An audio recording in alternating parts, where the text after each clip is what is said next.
Hi, everybody. It's time for the I Just Want to Understand podcast. I'm your host, Phil Hawkins, and we talk about all kinds of different stuff here, so sit back and let's get to it.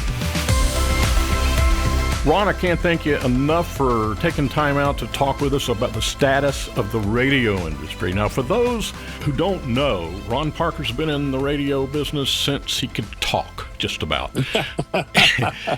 And just recently retired. And when did you retire there, Ron? Well, I'm semi-retired. About 3 years ago, after my contract had ended at WLS-FM, I moved back to the house in Houston, Texas. Mm-hmm. LSFM, of course, in Chicago. And I still continued to work for Sirius XM on 60s and 70s channel whenever they need me, which sometimes is almost full time. And so I'm just really semi-retired. So I'm still doing it, just like I was doing it when I was 16 years old, when I first got into it, 11th grade of high school. I hear you. Now, name some of the major companies you've worked for.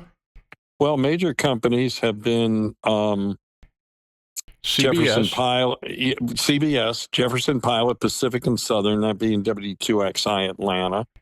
Then I worked for Southern Broadcasting, which eventually was bought by Hart Hanks. I worked for Gannett, CBS. I worked for ABC. And I think that maybe, I worked for Cox. Yeah. Oh, okay. Yeah. And Infinity Radio. I've worked for a lot of the big ones. I've never worked for Clear Channel or iHeart. Wow. Okay. So you've seen it all. You've been all over the country now. In full disclosure, I was in the radio business too. Ron and I worked together in Tampa, Florida for WLCY. We've been everywhere. We've done everything. We've seen everybody, and I think we bring a historical perspective, a firsthand historical perspective on the status of the industry. It seems to be fading, seems to be a technology that a lot of people are trying to push out into the horizon.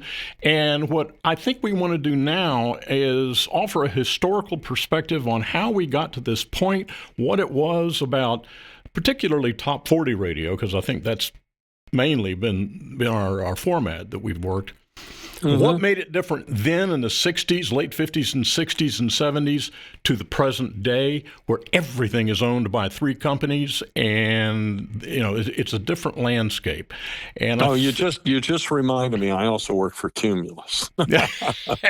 My condolences. But I do want to tell the folks out there that you missed really a major portion of our careers here. Yeah. And that is, and I can't remember how many hours it took, but riding the Great American Scream Machine with you at Six Flags over Georgia for several hours. Well, that's good. That's going to fall under the heading of outlandish promotions that we used to do that, made it interesting to listen to, etc. So the year that you got into the industry, you said you were 16. What year was that, if you can recall? Oh, I can recall. It just admits my age, but it was 1968, 11th grade. Okay, I got into the industry 3 years later, and I got out. When did I get out? I was doing part-time, and then I was doing play-by-play basketball for Division I Fresno State. I think probably the mid-2000s, off and on. So from 1971 to the mid-2000s, I was in the business. Then I retired and went into the mortgage business. But I still miss being on the air. It was so much fun. Well, you started this off asking, what is the biggest difference between then and now? Yeah. And I'll tell you in a nutshell. I'll give you two words. Personalities, promotion are missing. Yeah, that summarizes it. That sums it up, doesn't it? When you say promotions, now I got my start in 1971 in Graham, North Carolina, and I was in a speech class, and there happened to be a little notice on the blackboard when I went to class one day going, WSML in Graham, North Carolina is looking for a disc jockey. And I said, whoa. So I zoomed down there, and 45-minute interview, and he says, okay, you've never had any experience whatsoever, so go into the production room and read this copy, and let's see how you do. So I read the copy and it was terrible. He came back and gave me some instruction. I improved. He came back again, gave me some more instruction, and I improved again. And he goes, okay, that tells me that you're coachable. That tells me that you listen and that you take people's advice and that you follow direction. He says, you'll be fine. He says, you're hired. And I just couldn't believe it. It was the biggest day of my life to that point. Sure. So a 500-watt day timer in Graham, North Carolina, and to the people who don't understand those technical terms, a 500-watt radio station gets out on AM, especially on 1190, gets out maybe 20 miles. Yeah, that would be correct. Okay, about 20 miles circumference. Right. And so we served a very limited area, but we had so much fun. We were in direct contact with the clients. We were in direct contact with the audience. We did promotions. And there is a promotion that we did to this day that the old heads in Graham still remember. These are lay people, and that's indicative of how much fun. Now, we did a remote at a car dealership. The car dealership said, we'll take anything for trade. So people were bringing refrigerators and old washing machines and just anything, and it was this big promotion. Yeah. A guy brought down a goat, and you could hear this goat every time we did a break. Every time we did an ad during the broadcast hour, we would do specific ads broadcasting from the car dealership. And you Did they take the goat? Did they take the goat? They took the goat, and so as we were doing breaks, you could hear this goat. So Wilson, who was the guy at the car dealership, he goes, I think this goat needs to be milked. So they went and got a bucket. I said, Wilson, have you ever milked a goat before? He goes, no, I've barely even seen a goat. So here we go, both going to learn something. My God, the parking lot filled up with people.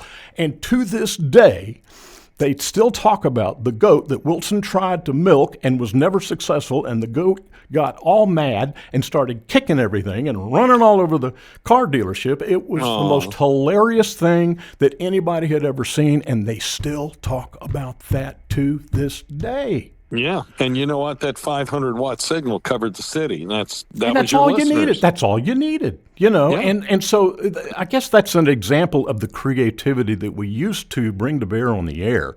And I know you have stories like that. I've got more stories like that. But you don't hear about that today.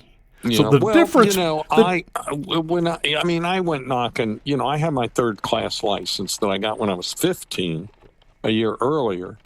And so this FM station had come on doing sort of a progressive rock top 40. And in the beginning, they let me come down there on Saturdays and do dead board, you know, in the production room where it didn't go out on the air. And I started making some tapes. And about 2 months later, you're ready to go, you know, and there I was, you know. And this was in a big city, Atlanta, Georgia. Oh yeah, yeah. I will say I envied you being at Quixie. I mean, I wanted to work at Quixie. This was years before Quixie. Oh, I did that in college. Yeah, but, I know, but I'm just saying, when you came on my radar doing weekends at Quixie, and you sounded good, and I said, I want to work there. God, it sounded so energetic, and everybody was happy. They just sounded glad to be there. And, you know, they were having fun on the air. Even if all they were doing was following the normal format and playing the records the way they were supposed to, they were still having fun doing it. I never hear that today. So no, well, you just don't really find a lot of energetic top 40 stations anymore. I'm not going to say it's the training or anything, but I think it's just, well, I'll give you and me a term here. We were boogie jocks. We got on the air and we boogied, you know? In other words, but they really don't want the kids to do that anymore. I say kids, I'm sorry, but I mean, I'm talking about the younger people. Right. And I don't think the younger people ever experienced listening to a true energetic top 40 station in their lifetime unless somebody played them tapes. that was locally programmed, meaning Yeah. you had a single program director who is the person within a radio station that decides what records we're going to play, what the DJ schedules are going to be, et cetera, et cetera. All of the nuts and bolts of the formatics that appear on the radio are determined by the program director. So you had one program director, one general manager focusing on one station and bringing to bear all the creativity and all of the ideas and dealing with clients and so on. Now, today, you have 80% of all radio stations, AM and FM, owned by 4 companies. Pretty much. That about Pretty sums much. it up. Yeah, and so the room and the opportunity for creativity is gone. And I think the hardest part about this is in a market, in one city, these companies own maybe 4 or 5 radio stations with one program director. So he or she's got to be in charge of it all. One promotion director dealing with all the formats, instead of a specific station assigned job. Right. And I think that it hurts. It's tough. I mean, I know program directors in markets that literally do 5 or 6 of their radio stations. Wait a minute. And they do 4 or 5 other cities. How about that? Oh, man, I hadn't heard that. I knew that there were clusters where one guy was doing country, rap, top 40, hard rock. He's riding herd over all those formats, and he cannot possibly be an expert in all of them. Maybe I will tell you one. the biggest thing that I miss about radio is I used to love traveling around in a car, going on vacation with my parents, and hearing top 40s in different regions play different songs. In other words, there used to be this function called regional hits, like, oh, this song's breaking out of Atlanta and Augusta and Savannah. It's a great soul song. And it may only get played in the Southeast, Right. And I miss those days. I really do, because it was a great exposure to top 40 music that was out at the time. Now, these companies send out a list to all their top 40 stations. All right, you need to play these songs, Ron, give me your feeling on where the industry is today. I mean, I have my opinion, but you were in the industry longer than I was and more recently. So give us your reflections on where the industry stands today. Well, I think it's not in a very good place at the moment because, and I understand this, radio is a business like anything, and revenues are down. Revenues are way down, and they're down more than what was expected because for the last couple of years, radio has been relying on digital for ad dollars, and that's not as high as it was. I mean, it's a tough business. It's all about revenue, and because the revenue is not there, I think that the stations can't expand and pay certainly the salaries that they were paying 5, 10, certainly 20 years ago, as things, as you know, in the world have costed more money. And they've, radio stations, like any business, they've had to do cutbacks. So, I don't really blame a lot of this, for just people doing bad radio. I think it's just to make it a profitable business. I mean, when you think of a radio station, it's more than a radio station. You need to pay salaries. You need to pay on the land that you own or the land that you lease, the towers, the maintenance, the insurance. I mean, it adds up real quick. Especially think about those AM stations that are like 8-tower directional. Think of all the land that's on, and the maintenance on it. And a lot of those AM stations are running Spanish religion. I don't know how much money they can make with that, but it can only be maybe a break-even process. I do find that the AMs in smaller markets seem to still be doing better than AMs in big markets. I am unshakably convinced that that's the last opportunity for radio's relevancy is small markets, unrated markets specifically. Have you ever been to Victoria, Texas? Sure. Okay. All the time. Victoria, Tyler, and you were talking about you almost bought a radio station in Corsicana. Those little isolated small towns have never had a radio station that serves only them.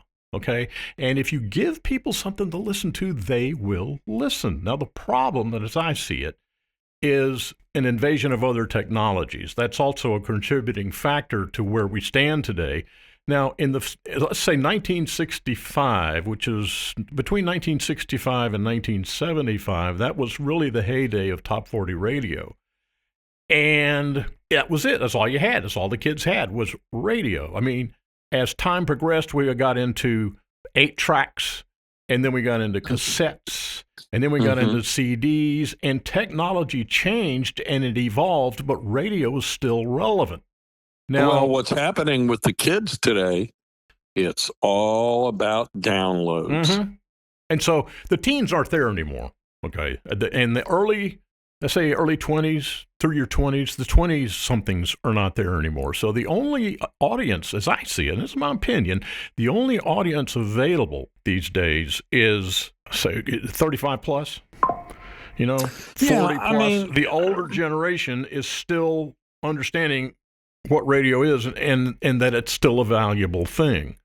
Yeah, and, but those age, groups, 55 plus, I would say 55 plus. A lot of them seem to be into talk radio. They are, and so there's sports or sports stations. Listen, sports stations seem to make a lot of money. Even though I don't particularly listen to sports stations, I cannot sit there and listen on a radio to a baseball game. I'm sorry, I just can't do it. I can't do it either. No, and even a football game, unless it's college football. Yeah. Sorry, University of Georgia. all the time I listen to them. If it's I try and find it somewhere, and I can always usually find their football game on Sirius XM, right, which is good. But the thing I want to say is there's money to be made in sports, and they come up with the most clever ways to do it. Like, let's say it's a New York Yankees, Houston Astros baseball game.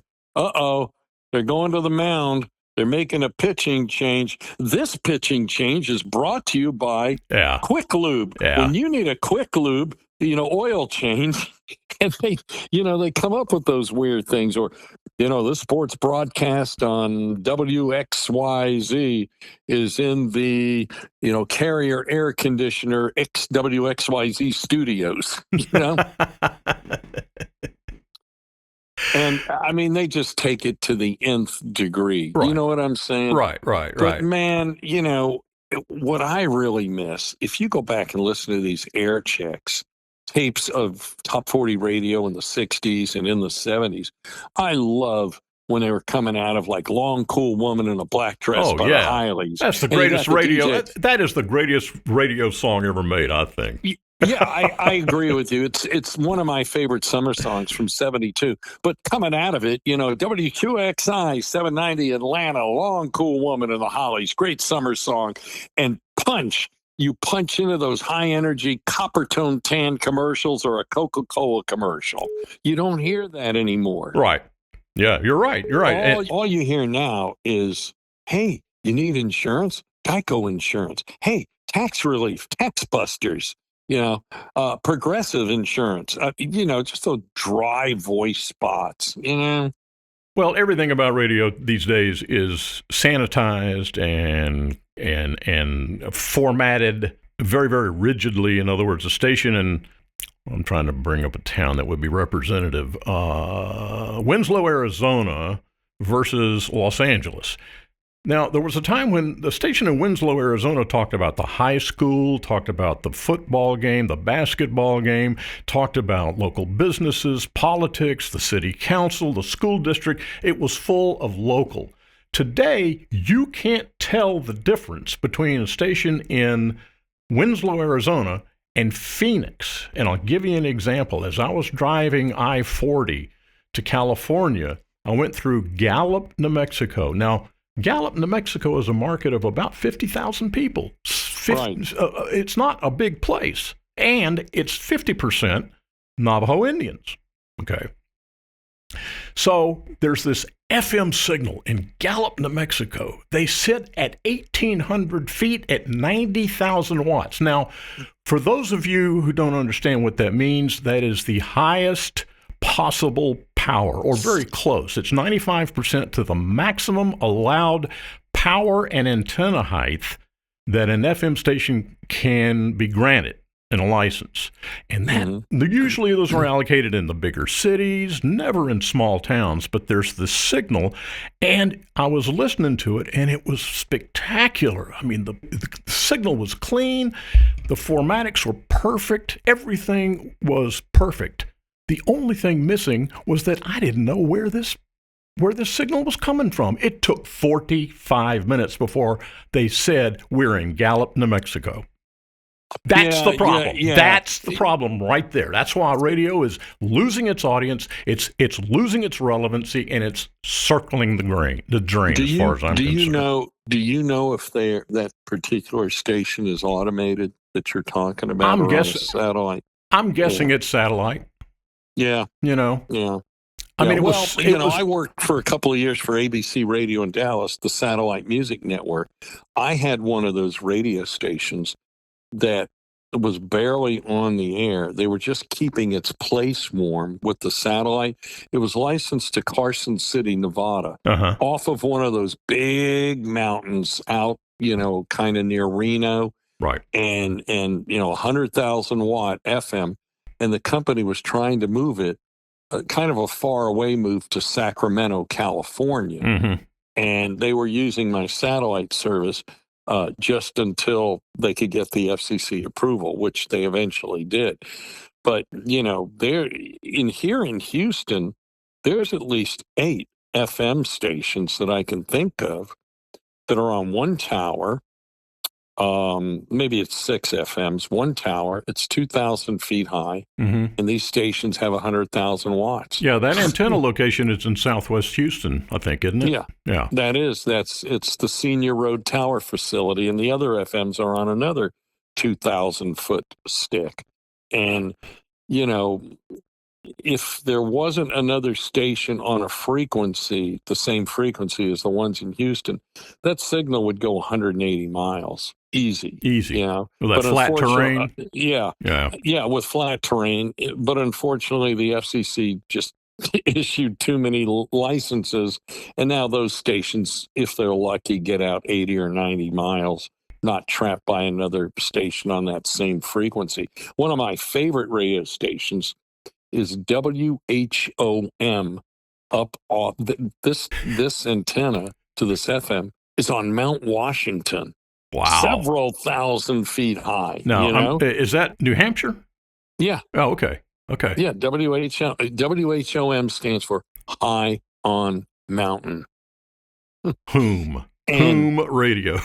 you could hear this radio station at times, if the atmosphere was right, in Long Island, New York. Oh, that's another aspect we haven't talked about is what we call DX listening, which is distance listening. In other words, in North Carolina, where I grew up, we always listened to WOWO, WOWO, Fort Wayne, Indiana. 1190 AM. Well, now you can't listen to them because that company also owned a station on 1190 AM in New York City, WLIB. Right. And they thought the New York City station should not be interfered by the other station they own. So they took WOWO down to 1,000 watts at night and made the WLIB in New York City non-directional 50. Yeah, I noticed that change. I used to listen to WOWO every single night. And then WLS, which is still 50,000 watts. That technical facility has not changed. But you could listen to WLS at night, John Rickards Landecker. I'm sure a lot of our listeners are familiar with that. He was on the air for 10 years doing nighttime teenage top 40 radio. And you could hear him literally all the way from northern Canada to Florida. Yeah. at night, Oh, yeah. most nights. And yeah, absolutely. and, Absolutely. and then there was WKBW in Buffalo. Yep. Jackson Armstrong. He was considered to be one of the fastest talking disc jockeys on the planet. Yep. And everybody listened to Jackson Armstrong at night on WKBW. And they were 50,000 watts, and they skipped all over the country. And there were stations like that all over the place, but no more, because music doesn't exist except a little bit in country. There's no more top 40 radio on AM. So that kind of interesting involvement doesn't exist anymore. People used to listen to a far-off radio station and send what was known as a DX report and report the reception to the engineering I used staff. to collect DX cards when I was a teenager in high school. Yeah. And people tell me they send those things out now, and the stations don't even reply. No, they don't care. They just don't care. Everything is sanitized. Now let's discuss just a little bit. We have to address the four major conglomerates that own 80-90% of all radio stations in the United States in rated markets. Okay. A rated market means that a company called Nielsen comes in and determines which radio station has the bigger audience. If you have the bigger audience, you can charge more for your advertising, and so the fight is always to increase your audience. So the higher ratings, the more money you're going to make. And iHeart, Cumulus, Odyssey, that was what I was trying to think of. And then there's another one. Let's see. iHeart, Cumulus, Odyssey, and there's a fourth one that immediately doesn't come to mind. Let's see. There's, if I think about some of the more major companies, there's still Cox around, Cox Radio. They don't approach anywhere near iHeart and Cumulus. iHeart, I think, owns somewhere in the neighborhood of 1,800 radio stations all over the country. Does that figure match what you know? I think it's really more like 700 or 800, but still a ridiculous amount. Okay. I mean, why is iHeart owning radio stations in Victoria, Texas? Well, there you go. Or they might have bought a group, and the group had a station in Victoria. Now, usually they'll spin off those smaller market properties. Yeah, one of the other bigger companies, I don't know what they own, but there's Town Square Media. That's the one. Okay. That's the one. They're more in medium markets. Yes, they're more in medium markets, and they do a lot of religious. There's a lot of religious in their portfolio. Oh, I didn't know that. Yeah. Town Square is, religious. So that's fine. So there's nothing wrong with it. It's just that's what they've chosen to do. But they go in to a place like Lubbock, Texas. Now, there was a frequency in Lubbock that, again, 1,800 feet at 100,000 watts. Now, Lubbock is about as flat a terrain as you can get. And you used to be able to hear them between Clovis, New Mexico, and I would say Fort Worth. I mean, it was a huge signal. For whatever reason, the company went out of business that owned it. It went dark. It actually went dark, which means it was completely off the air. This religious station came in and picked it up for 10 cents on the dollar, put the stick back up, and now it's religious broadcasting. So that's what they do. They take advantage of distress situations and buy them on 10 cents on the dollar, and then put them back on the air with the religious format. And there's nothing wrong with that. It's a completely honorable way to do business, but it's indicative of the fact that those stations went out of business to begin with. You know what I mean? I mean, when you come in to a graveyard to pick up a deal, those deals are everywhere now, and they didn't used to be. Happening. The price of radio has gone down because revenue has gone down. A great example is the company I used to work for, Cumulus Radio. They just couldn't afford to own their New York City properties anymore. So they sold WPLJ to Religious Group.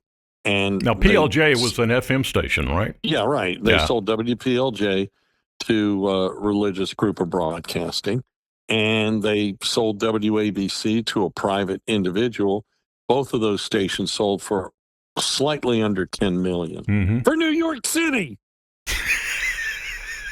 Whereas before, you were lucky to get into that market at $25 million. There was a time. I remember us in Houston the station I worked for many years, KKBQ 93Q, that station sold to Gannett, which was another great company I feel like I worked for. One of the best. At the time, one of the most expensive ever for an FM station. KKBQ sold for $36 million. Wow. Just the FM. And how long? And when was that? 1984. Yeah, long time ago. Yeah. Now, what do you think it'd be worth today? Well, it just sold from Cox Radio to Urban One, the black-owned company. Mm-hmm. And it's hard to tell because it was done in a big deal. You know what I'm saying? It was part of a bigger transaction. Yeah, and Cox Radio just recently sold it to them maybe a year or two ago. And Cox spun off all their radio stations here in Houston. One to a religious group, and two of the stations to Urban One, two of their bigger stations, the Eagle and 93Q, KKBQ Country. Mm-hmm. Okay, so you can't really tell individually what it was sold for. Okay. Well, hard to tell. I know Cox's crown jewel is WSB in Atlanta and WSB FM, and those have been monster cash cows for many, many, many years. It's excellently programmed, excellently managed. They're actually number 2 station and it fights between number 2 is one of their urban stations, and it's called The River, which is classic rock hits, Okay. The River, yeah, that's usually number 1 or 2, with the AM, WSB AM, which now has an FM frequency, is usually number 1 or 2. They just Cox owns I think in the last Nielsen rating, I think Cox had the first 4 or 5 rated stations in Atlanta. Wow. Well, they're making number money. Like 1, 2, 3, and 4. So, but listen, this power. Getting back to the power kick of AM stations, and I'm talking like KGO in San Francisco. I'm talking WLS in Chicago. These stations have no more than a 1 share. I mean, they're just losing. Wow. And let's put that into perspective. I know I grew up in Chapel Hill, North Carolina, very close to Raleigh. Well, Raleigh had a station on 850 called WKIX. Yep. 10,000 watts. It covered everything from Greensboro to the coast. Everybody listened to them. They had 60 shares in teens at night. Yep. Yeah. Yeah. Well, that's possible. I mean, when we put 93, well, actually, we put it. Today's the 43rd anniversary of when we put KKBQ AM 790 on the air, and I was doing afternoon drive, and in one of the rating periods, I had a 99 share in teens in afternoon drive. Yep. Now, what that means? Now, let's explain. Let's explain what that means. A share is pretty much what it sounds like. It's 60% of the available audience is listening to a single station. Today, those days are, it's a dream world if you ever hit 60%. The only time you're going to hit 60% is if there's a hurricane and you're selling boats. You know what I mean? You know what I mean? Yeah. It's the only time. And so, but from a day-to-day normal broadcast, you're lucky. I think the number 1 station in Houston has a 6 share, 7 share, something like that, or maybe even lower. Am I correct? Yeah, I think it's a 6 share. I think it's KODA, Coda, right? And that's owned by iHeart, and they fight for number 1 between one of the religious stations here, KSBJ. See, I don't believe that. You're never going to convince me that the number 2 station in Houston is religious. I'm sorry, it's just not. No, but you see, they may have. This is the way ratings works, folks. They may not have as many listeners as KODA, but for some reason with this religious station, the people, whatever listener amount they have, the people listen to it longer. That's right. That's basically what ratings are based upon with sales. It's a number that is how long people listen to your radio station. So you can That's make so you can make money with a very, very small but loyal and responsive and engaged audience. And I Yeah. think that's what's happening with sports, is that they very carefully and very skillfully, penetrated that market and made it interesting to listen to. Sports programming now is much more creative than it used to be. Sure. And Sure. so I'm thinking that's some of the success. Now, one of the things that I think is very important in this evolution of the relevancy of the radio industry is Steve Jobs. Steve Jobs came out with the initial iPod, and everybody said, man, you got to put a radio in those things. You're never going to make it just, without radio tuners plugged into those iPods. He went, nope, ain't doing it. Well, you remember the days of, the really hypey type era of top 40 radio was due to the fact of, remember transistors radios. Oh, yeah. And then do you remember the Sony Walkmans? Yep. They all And had then radios. what does Sony do with the Walkmans? They enhance it more. They put a CD player in, and some put a cassette player in them. Yep. Now, it didn't last long, but they did it, and people bought them. And, it was another come and go, product in the evolution of the technology. The technology changed so fast. I don't know. I don't know if this would have saved AM, but in the 80s, we went AM stereo. Yes, I remember that.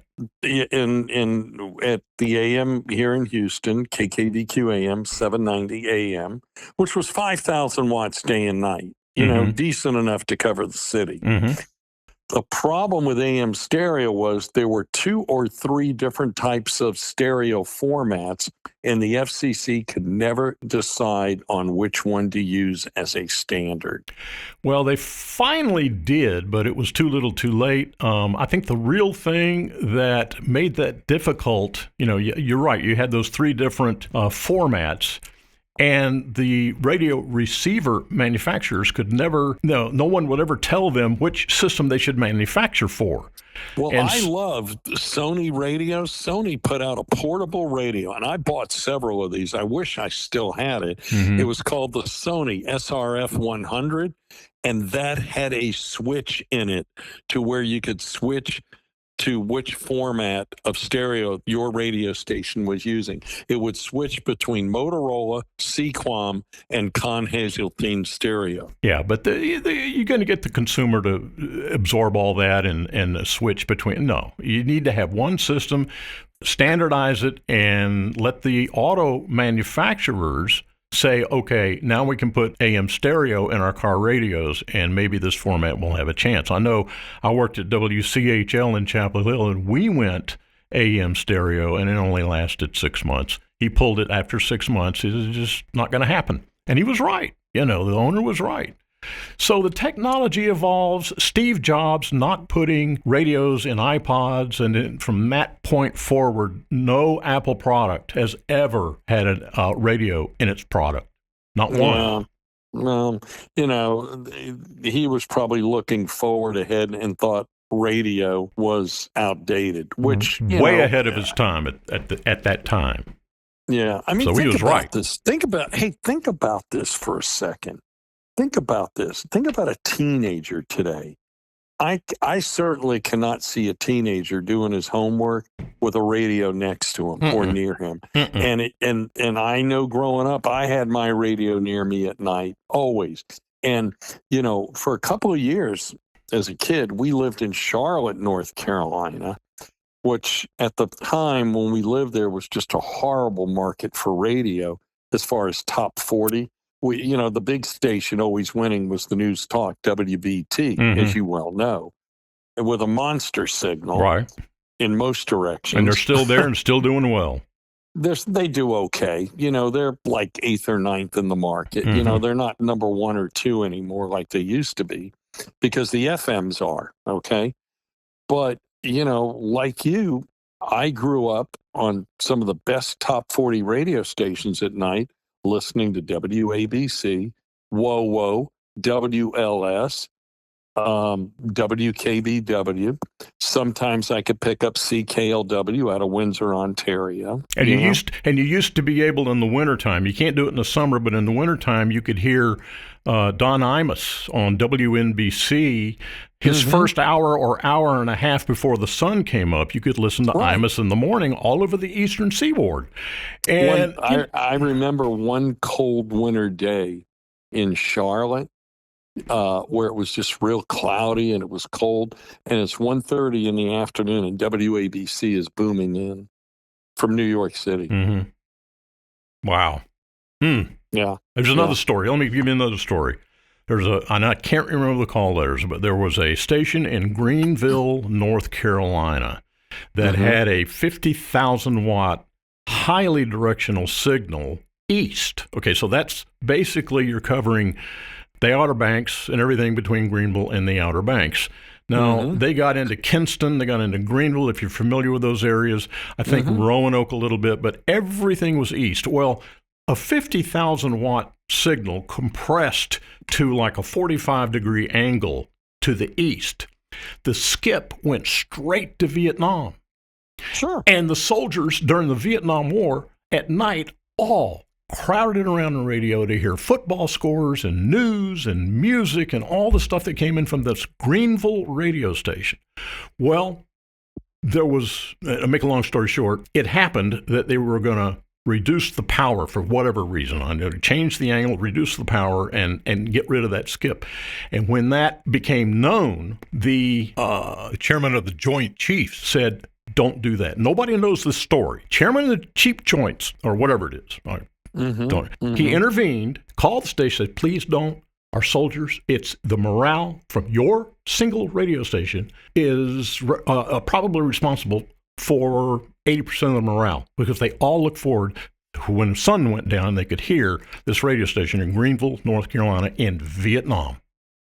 That doesn't exist anymore. It's not, and it needs to come back. There has to be something that a listener wants to listen to. If you're not going to give it to them, then the industry, just take the AM band and reallocate it. Just get rid of AM broadcasting altogether and reallocate the frequencies, the spectrum. That's not probably going to happen. No, I agree with that. Because people complained and bitched, and the FCC listened to them, which they should. Yeah. AM is still a great band of radio for emergencies, and that's why you still have those 50,000 watt AMs like WLS. A lot of the AMs, WBBM in Chicago, WSB. Yep, KKOB in Albuquerque. WBZ Boston. Yes. Then in New York City, you got 1010 Winds, WABC, WCBS, I guess NBC is now WFAN, and those stations will aid in service if we have a nationwide emergency, Right. In fact, WLS AM, because I've been out to the transmitter site because I worked there, has an even emergency backup with another transmitter off of another antenna on the same property. Wow. Just in case, and the FCC paid for it to have that. Wow. Yeah. Well, you heard what happened in Las Vegas with that train wreck. To make a long story short, there was an AM station that, like you said, had a 6-tower array. Now, what that means is you have 6 broadcast towers that work together to directionalize the signal in a certain direction or in a certain configuration, a certain shape. And they do that to protect other stations on the same frequency. So this station in Vegas, very powerful on like 720 AM, something like that. I think it was called KDWN. Yes, that's it. I think they were broadcasting on 25,000 watts, and you could hear them all over the West Coast. Okay. Sure. Now, it happened, just like you were referring to earlier, the value or the price of radio stations has come down to the point to where the company was facing the transmitter site, which was, I think, 15 acres, something like that, was worth more than the radio station as an operating business. So they said, wait a minute. let's just liquidate the antenna site and we'll move everything on the AM to an FM frequency and just let the AM go dark or sell it off to whoever wants it.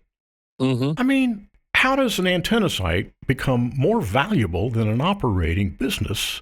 It's real estate property. Listen, do you remember in the top 40 era, WCFL Chicago? 1,000 on the dial, Big Ten. Now I could hear that station when I lived in Atlanta at night. Okay, and it was a great top 40 station. That station just tore down their transmitter site about 3 or 4 weeks ago. Really? They're building homes on the property, but they're still on the air. They just moved to another AM antenna site. Actually, they moved on to another AM antenna called diplexing, which is very successful. Right. You know, they do that. WBBM Chicago recently moved to another antenna site. And that antenna site is more functional now. Instead of them being 50,000 watts, they're now 38,000 watts. Yeah. And get out just as well. I love directional AM signals and non-directional AM signals. And you had mentioned coastal North Carolina. I think one of the greatest AM signals in the daytime was top 40 WAPE Jacksonville on 690. God, yes. I can't begin to tell you the Big how Ape. many times in the Big Ape, how many times in the daytime I could drive to a beach in North Carolina and still hear them perfectly clear. I recall going on Easter break down to Myrtle Beach. Actually, we went to Ocean Drive, just south of Calabash there, and we would listen to the Big Ape all night long. It was up loud in every car, and everybody listened to it. And King Kong Kirby was the night guy. I know him very, very well. And, you know, I remember. And it goes on, and there were stations like that all over the place. And at sunset on Long Island, on the water at sunset or an hour before sunset, you'd hear the Ape, you know. And then at night, they lowered power to 10,000 watts. You could still hear them. Well, in certain places, but they went directional. And you know the place that you could really hear them good at night was now Africa. This is true story. Isn't that something? The antennas are in Baldwin, Florida, off of I-10. And when the studios in the top 40 era were in Orange Park, Florida, south of Jacksonville, you could not hear the station there at night. You could only hear it through a phone line. Wow. Yeah. Yeah, off the transmitter. Right. Yeah. Well, now radio stations, and I don't think they're taking advantage of this. They can plug into all the streaming services that are out there. I know there's a little bitty radio station in Needles, California, that the afternoon talk show host is a very good friend of mine. He's really building his audience. Well, the audience isn't coming from his local area in Needles. He's getting calls from all over the world. So his audience is building through those streaming services, and he's speaking directly to them. You're on the air from Atlanta. You're on the air from Albuquerque. You're on the air from Sylacauga, Alabama, you know, all this stuff. And so the calls are coming in from all over the world, New York City, and, you know, he's doing well. And from a little podunk, dusty spot on a desert in Needles, California. So he's giving the audience something to listen to, something to look forward to and to participate in. And nobody's doing that. Well, you're wrong on that. And let me tell you why. All right. You've got talk people out there. I love being corrected. So all right, well, let me correct you. Okay. You've got Sean Hannity in many markets. You know, well, he's on 600 and some odd radio stations. Well, I think. That's my point. Yeah. It's, and it also, a lot of this started with Larry King with something like, "Hello, Sheboygan, you're on the air."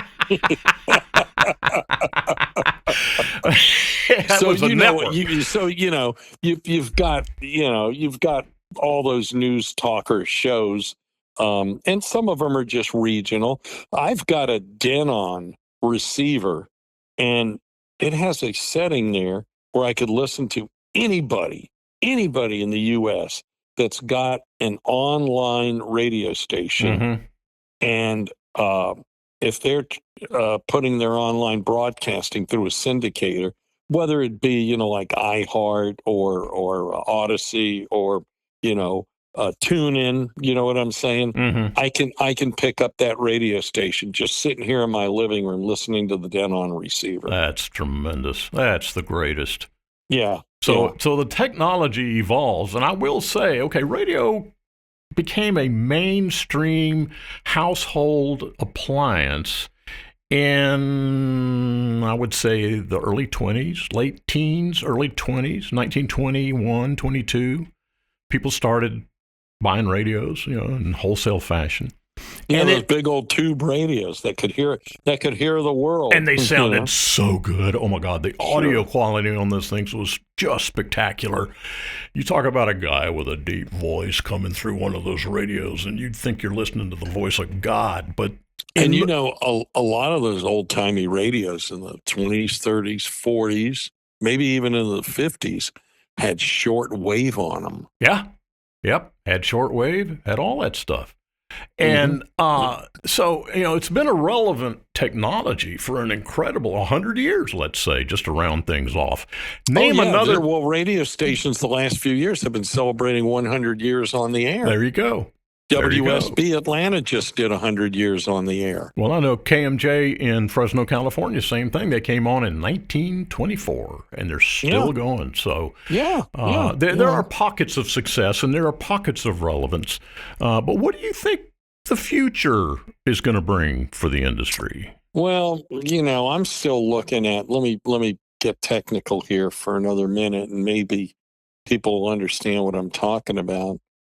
HD FM, where you've got an FM radio station. Mm-hmm. Here again, we'll take WXYZ FM in some city, and on that frequency are three different other stations: HD1, HD2, and HD3. That stands for high definition, where the radio stations sound like CDs. You have to own it's the funniest thing. You have to own an HD radio, which for a while they were putting in cars, but I don't know if they're still doing that. Well, I've got one in mine. Okay, I don't. But then again, I have a 2005 Toyota Avalon. But what's funny is there have been several times where I've walked into Best Buys and wanted an HD radio, and whoever the salespeople are, they don't understand. They don't get it, what I'm talking about. Right. They walk me over to where the Sirius XM radios are. Well, I discovered it only by scanning, and I was driving through Houston, and now I should know this, but I don't. The call letters of the Hard Rock Warp 9, blow your hair straight back, 24/7 Hard Rock radio station. And they're very successful. They've got really good ratings. It is excellently presented, but it's this constant stream of Warp 9, blow your hair back music. You can only listen to it for a certain amount of time. Well, they've got a terrestrial signal that covers Houston. Then they've got an HD channel that covers Galveston. Then they've got another HD channel that goes all the way up to Conroe, which is about 30 miles north of Houston. So they're covering everything from basically south of Corsicana, which is just south of Dallas, all the way to south of Galveston with one FM signal and 3 total ways to listen. Yeah. So are they making money? Well, I don't know. But I don't know. The religious stations have done that here in Houston. This station I told you was number 1, KSBJ sometimes. And they've got those little translator frequencies in different parts of Houston to make sure that their signal gets there. Right. You know, And the FCC allocated those frequencies to help the AM industry with their coverages and their signal quality and giving, just throwing them a bone. But it's turned out to be the biggest train wreck that God has ever seen. You get so and crowded. part of the train wreck is caused by being numerically on the same frequency as the main carrier. Do you follow what I'm saying? Yeah. The main frequency. And Cox Radio tried to push through with the FCC. We'll just come up with more numbers, like 108.9, or something, Mm-hmm. And get radios to have those numbers. But no, FCC didn't want to do it. So there you go. That was the problem. Well, you had that going on in Europe. Europe does it that way. And okay. So the European frequency allocation is like, what? So I don't hold out. So I don't know what's happening with that, but where is radio going? Well, I was going to say, I'm not holding my breath that things are going to get better. I think that eventually it's going to fade as an industry. I can tell you what should happen to radio. Are you ready? Yeah. Here's what should happen. I think it needs radio to go back to mom and pop operations, just like it was in the 50s and mid 60s. Mm-hmm.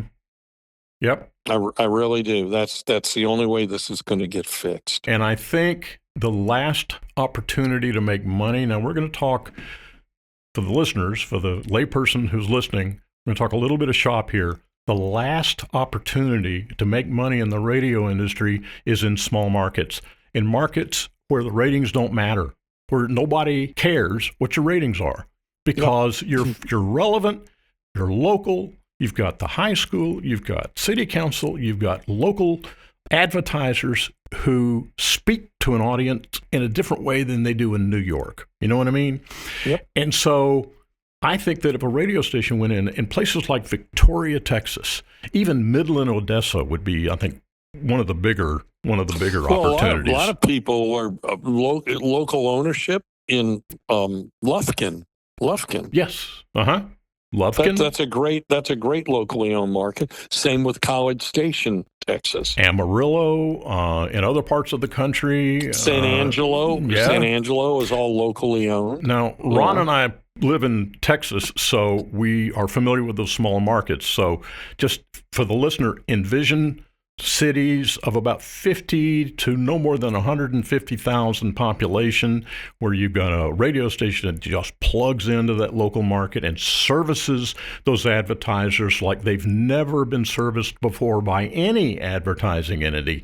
And I think if you do that and you put news talk on or classic rock, you're going to make money hand over fist. You're going to be billing $80,000, $90,000, $100,000 a month and putting 30% in your pocket. I guarantee. Well, you got to find, you got to take a look at the local market. What do the people want to hear? Yeah. Yeah. Well, that's true. I mean, so you need to survey these local markets if you're going to go in local ownership. So I know some people in Brunswick, Georgia, who are local ownership. So that's is that near Savannah? It's south of Savannah. Okay. Okay. But it is its own market. Right. And so they put a new station on the air. And you know what came up to be a format that people wanted? What was that? Was alternative music. And they're doing it. And they got lots of advertisers. You mean local emerging groups that are regional? I mean, it's what is it? Gen Z, Gen X? I know millennials is too old now. Yeah, yeah. But and they're doing great. They got a lot of advertising. The coffee shops, bookstores, Well, that's an example of the station clothing, right? I mean, it's endless. But that's an example of a local market with a local radio station, local ownership, and local attention to everything going on in that local area. That's the only way radio is going to save itself. These bigger markets, man, it's too competitive. It's too refined. Advertising has gotten to be a science. It's not a skill or an art anymore. It's nothing more than the number crunching science. And it's not fun selling radio anymore like it used to be. I mean, it used to be fun, but anymore it's just a math equation. Yeah, it is. And in the bigger cities, I really don't hear a lot of local Mm-mm. advertising because mom and pop stores can't afford it. It's really, the chain restaurants like Chick-fil-A. It's the chain grocery stores like Kroger. As I mentioned, the insurance companies, lawyers with big firms, you know, Auto um, dealerships with 6 auto locations. dealerships. But Yeah. what I find very interesting is on the big stations here in Houston are suffering because they can't sell anymore a lot of ads for companies, merchants in the city of Houston because everybody in these certain demographics live out in the suburbs. Mm-hmm. And so the people in the suburbs are going to pick their suburban radio stations because they're only going to be charged $35-$40 a spot than $300 a spot. There you go. There you go. So there's a trend that's happening here in the big cities that's not affecting the small or a lot of medium markets. Well, I think radio is also shooting itself in the foot with these 5, 6, and 7 minute stop sets. I mean, they're running Oh 5, gosh. 6, Yeah, 7 minutes. somebody thinks that they have research that says, oh, you should only run 2 commercial breaks an hour. Well, listen, it's not what it was. When it started off, it was 6 minutes each stop set for a total of 12. Mm. These breaks right now are 8 minutes each. And then the stupid station puts a minute promo before or after it. Right. 9 minutes. And I do a lot of driving within 9 minutes of my home. And, I'm not sitting through spots anymore. And it doesn't do any good for the advertiser because the ad just becomes white noise at some point. No one is focusing their attention on that entire litany of commercials in that stop set. So you're not I would never allow 2 car spots per stop set. Right. Well, whatever it is. Not 2 grocery stores in a stop set. I'd be pissed. Well, and that's the thing is advertisers aren't forcing this. They're laying down for being part of 6, 7, 8 commercials that no one is listening to because there's so many of them. Well, listen, here's the funny thing. Stations are trying to make an extra buck by, hey, Joe Blow, we could give you the first spot in the stop set. Going to cost you $150 more. Mm-hmm. And they're not buying that one. Right. It's sanitization. It's jamming all the commercials in two stop sets. So now they're running 15 to 18 minutes of commercials an hour, and we used to never go above 12. I mean, when I was at Bartell at KSLQ in St. Louis, it was an order, never more than 12 minutes an hour. And we had 4 3-minute sets. I got news for you. I still would do this. If I could have a radio station with 12 minutes an hour, mm-hmm. I would do 3 stop sets, 3 4-minute stop sets. Right. Whatever it is. I mean, but the point is that a person can sit through 3 minutes, okay, and they might even focus their attention if it's an interesting product, if it's well produced, so on. They'll sit through 3 minutes, but not no 6, 7, 8, 9 minutes. It's not going to happen. So there's another reason that radio is shooting itself in the foot. Besides being so sanitized, it takes 45 minutes to learn where this signal is coming from, where this radio station actually resides. That's another reason that they're circling the drain. And I don't have an answer. I'm sympathetic to radio stations and companies. Look, I know it's a business. You got to make money. You're going to make it however way you can get it. But you've bastardized the audience listening. Yes. And that's just the way it is. I'm sorry. I'm not sitting through 8. Well, here's the other weird thing. Don't forget, these commercial breaks don't just have 1-minute spots in there. They got 15s, they got 10 seconds, and they got 30 seconds. Just because it's an 8-minute stop set, I've heard stations running 12 different units to come up with 8 minutes. It's the 12 units that kill you. Unit being one single commercial with one client with one product to talk about. It's 12. It's 12 things you're trying to jam Right. between the records. Right. Sorry, it's tough to listen to. Records. Yeah, no, We're it's old. just, yeah. We're old. Yeah, there's no. Yeah, and I have to tell you, as far as being a DJ, I loved it when we would queue up records, vinyl records, or put tape cartridges in a machine. Now it's just stupid Windows drop and drag. How boring. Yeah, and it was fun. It was so much fun to be on the air and get everything right. And we used to, walk something up. When we say walk, it means we introduce the song and stop talking at the point where there's either like a Led Zeppelin song where there's a different musical signature that starts or the vocals start. So what we call walking up the song. We used to do that and guys would say, yeah, that sounded great. Let's do it again. Blah, blah, blah. I always loved walking up. I always liked Walking Up Dire Maker by Zeppelin. Or Stairway to Heaven. No, I don't walk that one up. But I mean, that's like walking up Papa Was a Rolling Stone. Exactly. Or some other songs, but anyway, I don't know. The other fun part to me of radio was, oh my God, the phone. The phones never go dark. In other words, you've got request lines. You may have 6 of them. You may have 8 of them. Yeah. I had 10 of them at Z100 in New York. Yeah. They never would stop blinking.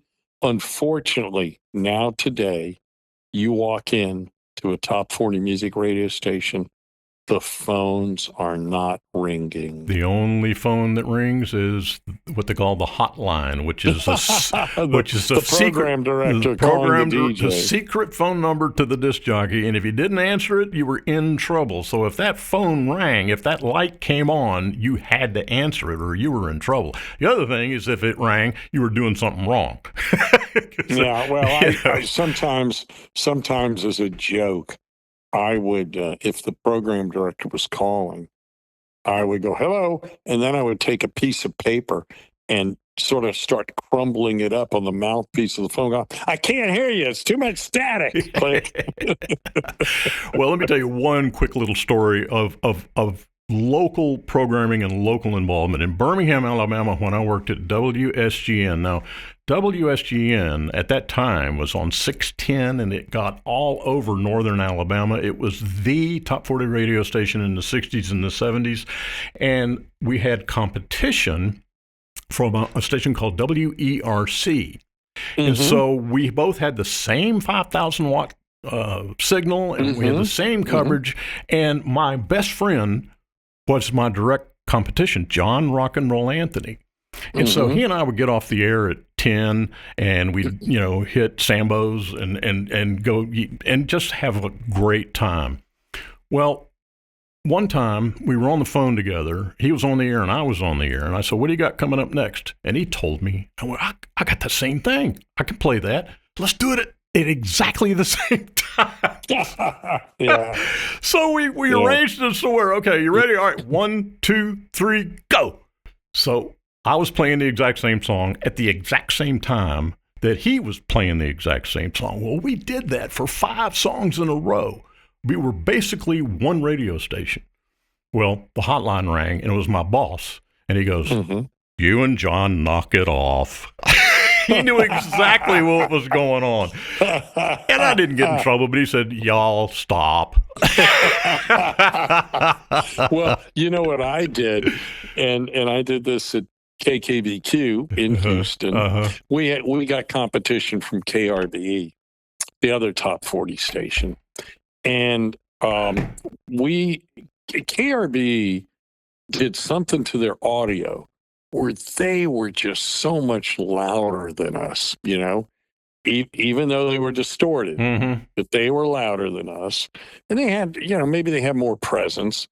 So in the middle of the night, I was up there with the engineer, and I called the KRB request line, and I said, "Hey, this is Joey. I'm having a party over here, over in River Oaks. I got 100 people here. We got KRBE on. I was wondering if you could tell me the next 5 songs you're going to play," which he did. Uh-huh. And I said, "Okay, great. I'll tell them what's coming up, so they'll know if it's a slow dance or a fast dance." Okay. Okay. Thank you so much for your help. Click. Next 5 songs, we duplicated what they were playing, so I was able to compare the same songs to A and B. Uh-huh. You know what I'm saying? Right. Until I got the audio better than theirs. That's unbelievable. That's just the best. I know when I worked at WIFE in Indianapolis, the program director there, and this is something I completely disagreed with, but be that as it may, he increased the speed of the records by 5%. Oh, 5%. No, you know what? Even 1% would have been too much. Would have been too much, but it was 5%, and it was horrible. It was terrible, and so we were declining in the ratings, and finally he stopped doing it, but it was too little too late. So, there was all kinds of tricks people played to try to attract audience and hold audience and all that. And the issue of compression, now that's a very highly technical audio processing concept that most people aren't going to understand, but just suffice it to know that it was the adjustment that made the station sound more powerful, sound more exciting, and we used to overdo it, Well, sure. WQXI Atlanta sounded like WABC New York with the reverb and the high compression, and which I think on the East Coast were the 2 greatest top 40 stations ever. There's no question about it. John, who's the program director at QXI? What was his name? John Leader. John Leader. John Leader is one of the best programmers in the country, and the station had energy. It had creativity. It had excellent music. They were dead on with the music. It was just the best thing. And I'll never forget, when I moved to Atlanta, I'm coming down 85. Now, Interstate 85 goes right straight through the middle of Atlanta. And I was going to my uncle's house, and he lives in South Atlanta. So I was in North Carolina, drove through Atlanta, all the big buildings and the lights and the traffic and the nightclubs that I was passing and all this stuff. And Quixie was on the radio, and here comes Long Cool Woman in a Black Dress. Oh, my God. I rolled the windows down. I turned it all the way up, and I was singing my ass off. And I was there. We're playing that song. I was there playing that song, It just it was great. It sent chills down your back about how I can't even describe the positivity that was coming out of your radio. Yes. It jumped out of your radio. Yes. Right? And that intangible doesn't exist anymore. It's so sad. I'm so bummed out. I still miss being on the air. I do. I miss. We used to do crazy stuff on the air. I know my buddy, he was working at some station in Milwaukee, and I was in Chicago. And so we had that Paul McCartney song, Little Love Songs, or what was that? Silly Love Songs. Silly Love Songs. And towards the end, it stops. And it keeps going. He kicked that trash can during it. Oh, God, it was so funny. And he never got caught. He never got in trouble, but it was just one of those things that we did. I never told you this, but I had a car that had really good sensitive selectivity in the radio, in the AM radio. I could pick up WSGN through North Atlanta in the daytime and on the west side. Wow. Yeah, I could hear them. And at night on 960, I could hear WERC. Yeah. Well, we both had the same signal. Huh? We both had the same signal, same power, same antenna height. Well, in AM, it didn't matter. Yeah, but for some reason, I couldn't get SGN at night, probably because of the directional pattern. I don't know. I think it changed at sunset. Or did SGN go down to a kilowatt? No, at night? it was 5,000 day and night. I know that. Okay, well the reason I couldn't hear it in Atlanta, they were protecting big ways in Charlotte. Mm-hmm. Yeah. But ERC I could get, and I just remember hearing this one break at night. I'm wondering if it was John Rock and Roll Anthony, but the break went something like, "Most music, ERC. Yep. If you want to get to heaven, you got to raise a little hell. Here's a Ozark Mountain Daredevil Boogie Boys on ERC." That doesn't sound like John, but it could very well have been. He was just getting in. He was just starting out at that time and really had not refined his sound, so it could very well have been. But he was my best friend. We had the most fun ever. I mean, we could sit here all day telling radio stories. And the funny thing about ERC, they're on 960, and this is when I started out in college, freshman, sophomore years, before I went to Quixie. I worked at the Top 40 in Athens, 960 WRFC, 500 watts at night, 3-tower directional. Mm-hmm. And the apartments that I lived in, I could see the RFC towers, but I'm listening to ERC. Isn't that something? Yeah. Well, what Just we the used to magic do, of directional antennas. what we used to do when I was at WSML in Graham, North Carolina, again, a 500-watt daytimer, which meant it signs off at sunset, so it goes off the air. Well, when it went off the air, we would come in and hook up the field test meter to it, and you could hear I mean, it was unbelievable that stick out in the backyard turned into a receiving antenna, and we could hear everything. It was unbelievable. It got to the point where we single anything out because it was so powerful. It was so sensitive that it just pulled everything in, so you couldn't hear it. One more good funny story. So I had a friend that I got into radio, and I'm not going to tell you his name because he went on to do big things in radio. You know, he's famously known, okay? Right, okay. You know, he wanted to do radio. He was starting out as a vet major at the University of Georgia. Mm-hmm. But he used to visit me. I want to do radio. Yeah, what do I do? So I explained to him how to get a third-class license. He gets his third-class license. He comes up and visits me. He shows me, all right, what do I do now? I said, you know what? There's a radio station down the road about 15 or 20 miles looking for people to work there.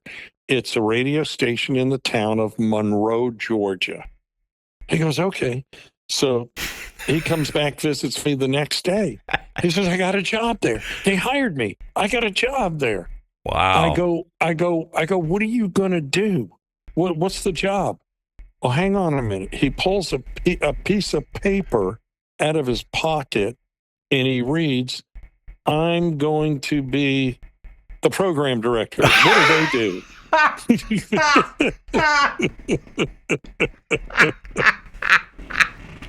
And well, anyway, God, that's hitting the bottom of the barrel, isn't it? Wow. The end of the story is, so the station signed off at 10 o'clock at night. On weekends, we would sometimes meet in downtown Atlanta, underground Atlanta. Remember underground Atlanta? Oh, God, yes, that was the best. And, you know, we'd eat pizza and drink beer, and we'd drive back to Monroe on our way, me on my way to Athens. And at midnight, we would turn the radio station back on the air. And it was on 1490. So it had a kilowatt, 1,000 watts in the day, 250 watts at night. We'd kick it up to 1,000, turn it on at midnight, and I would call because I had the phone number. I don't know how the hell I got it. Uh-huh. I had the WAPE Jacksonville, Florida listen line phone number. Okay. And we'd run it through the board, and we'd drive around the neighborhood listening to the Big Ape on the car radio. Something? Wow. And you didn't get busted for that? No, what am I doing illegally? Well, turning it back on after. Oh, they signed off voluntarily. I see. Okay, it wasn't a license stipulation. It was a 24-hour station. Oh, okay. Yeah. They just happened to sign off at 10 for whatever reason. Yeah. Yeah. Okay. Yeah, well, Ron, I cannot tell you how much I have enjoyed this discussion, and Man, we got to do it again. I mean, we haven't touched on half of the stuff that we could have talked about, but we're going on 2 hours here, and there comes a point You know, where we got to stop. What's really sad, in my opinion, is that I just don't think the people of today in radio will ever have these fabulous stories to tell. Mm-mm. And I hope we didn't bore people with our stories. Yeah. I mean, we got a little bit technical with the shop talk, but I hope we conveyed to the audience that it was so much fun. We made no money. I made $1,000 a month on average for almost my entire radio career. I never cracked $2,000 a month until my last 3 years in the industry, which ended in 86, 87. Well, you know what? And we didn't care. We did not care that we weren't making any money. We made enough to live, and we had fun, and that was all that mattered. You know what? When I really go back and think about this, and I look at like 1973 and 74, the average median salary was only $14,000 a year. Yeah. And I know, the average home price was $60,000 a year. Right. Maybe even less. But we didn't have a chance to buy a house. The average car price was $3,000 a year. Yep. But I mean, so in perspective, well, I remember you remember when we worked at LCY. Mm-hmm. I don't know what you were making in Tampa, Florida. Yeah, Tampa Bay, Florida. Right. But I was making $300 a week, which was $15,600 a year, $15,600. But the average teacher's salary was only $10,500. So I wasn't bitching at all. I just recall not having any money to save, and I had no discretionary income. In other words, you would have thought that living in Birmingham for a year and a half, you would have driven down to Tuscaloosa to the party life down there where they've got, 50, 60,000 college students. Crap. A huge, giant college town. Do you know that I still do that? I still drive over to Tuscaloosa and party. Oh, and we never did it because we didn't have the money. Year. We did not have the money last year. And we worked 6 days a week. Yeah. But I mean, obviously when I got to the bigger markets, they were getting up there in salary. Mm-hmm. I did very well. I mean, there's a lot of people that did a lot better than me, the Imuses, the Scott Shannons of the world, I can't even touch those people. But you know what? For me, I'm perfectly content. I got a nice house. I live in a nice neighborhood, and I have retirement. So I'm happy. Well, I will say that if I had it to do over again, I would do the same thing exactly the way I did it, except I would pull my head out of my rear end. I cannot tell you the number of times that I've been fired in the industry, and they were right, and I was a screw up, and I couldn't keep my mouth shut, which is unique in the radio industry, okay? And so, I mean, the lack of maturity, the lack of patience, and just maturity, I guess. I would do it all differently from that standpoint. I never got into management. I was never able to become a program director because I was such an idiot, Well, I mean, obviously, it's being a PD, even with one station, was a lot of headaches. Mm-hmm. That's why I can't understand how people are able to do this all the time, with 5 or 6 stations. Right. Being a PD, one station was way too much. But I did it. I was a little different. What made me valuable, I was an on-air PD. So they got me for 2 things. You know what I'm saying? Right. I don't think I was ever an off-air PD. Well, they were rare. Program directors always pulled a shift. Part of that problem was me. I would hire me to be on the air. Right. And the station would pay me a little more. Sure. Yeah. But if somebody asked me, would you do it? Would you do it again? Well, the answer is yes. I absolutely would do it again, but I would not do it starting today. No way. Yeah, that's a very, very good distinction because it's just not fun anymore. At least it's not. in the way that it used to be fun for us. We used to go in and we used to sit around and in the program director's office, and we say, well, those guys at the other radio station are doing this, this, and this, and they're playing this song. Well, let's do something to be better. Let's make a bigger and better promotion. Let's, tighten our playlist or loosen our playlist or whatever the case may be. And so we were in a constant state of competition with. And let me give you an example of how good that used to be. In New York City, in New York City, little radio station in Hackensack, New Jersey called WWDJ. I think that was our sister station in Quixie. Okay, so they were doing. I think they had like 1,000 watts or 5,000 watts. No, they were at 970 on the dial. They had 5 kilowatt day and night. Okay, but WABC, on the other hand, was in New York City across the river, and they were 50,000 watts. So you had this giant WABC, the pinnacle of top 40 radio in the United States, and here comes this little station, WWDJ, making inroads because of the energy and the fun and the creativity that came out of WWDJ. And, man, those things, those were the days. Those were the days. Those were the days where we had top 40 fun. All right, one more final story. This is it. So we're going to do a top 300 count. My competitor was going to do the all-time top 300 countdown. Okay. All right, you got that? Right. They put their list out in like Kmart and all the record stores a couple of days before they did the countdown, which was stupid. Mm-hmm. So I had their top 300 list. I started my top 300 countdown 5 minutes before them. Oh, that's great. That's great. We had an idiot doing the same thing. We had an idiot who was supposed to do that same thing, a countdown of the top 30 of the year or whatever it was. And this was a 300. Right. But he started at 30. No. You're supposed to start at number 30 and then work down to the number one station. They went the other way? He started at number 1. What a dip. Oh, God. His name was Ben. Oh, you know him, Ben, the engineer. It happened in Tampa. Oh, Ben Christopher. Yes, Ben Christopher. He's the guy, okay? I mean, oh, God. Oh, my God, Ben. Seriously? Oh, the whole radio station was just... Do you don't remember that?